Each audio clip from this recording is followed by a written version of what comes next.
بسم الله الرحمن الرحيم. عن ابن عباس رضي الله تعالى عنهما قال قال رسول الله صلى الله تعالى عليه وسلم: البسوا من ثيابكم البياض فإنها من خير ثيابكم. رواہ ابو داود۔ نبی کریم صلی اللہ علیہ وسلم نے ارشاد فرمایا، سفید کپڑے پہنا کرو کیونکہ وہ تمہارا بہترین لباس ہے۔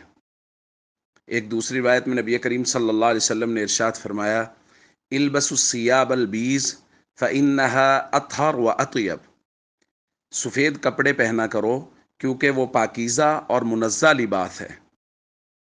سیدہ عائشہ رضی اللہ تعالیٰ عنہ بیان فرماتی ہیں کہ رسول اللہ صلی اللہ علیہ وسلم سے ورقہ ابن نوفل کے بارے میں پوچھا گیا کہ ان کا آخرت میں کیا حال ہوگا، تو نبی کریم صلی اللہ علیہ وسلم نے ان کے بارے میں فرمایا، اریتہ فی المنام وعلیہ ثیاب بیض ولو کان من اہل النار لکان علیہ لباس غیر ذلک، کہ میں نے خواب میں دیکھا ہے کہ ورقہ ابن نوفل کے اوپر سفید رنگ کا لباس تھا۔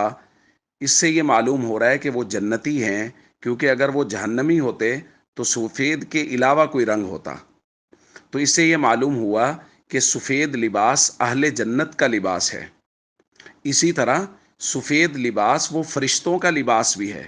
حضرت سعد بن ابی وقاص رضی اللہ تعالیٰ عنہ فرماتے ہیں، رأیت عن یمین رسول اللہ صلی اللہ علیہ وسلم وعن شمالہ یوم احد، میں نے رسول اللہ صلی اللہ علیہ وسلم کے دائیں بائیں احد کے دن دو لوگ ان کو لڑتے ہوئے دیکھا کہ ان کے کپڑے علیہما ثیاب بیض، وہ سفید کپڑے پہنے ہوئے تھے اور وہ رسول اللہ صلی اللہ علیہ وسلم کی حفاظت کر رہے تھے۔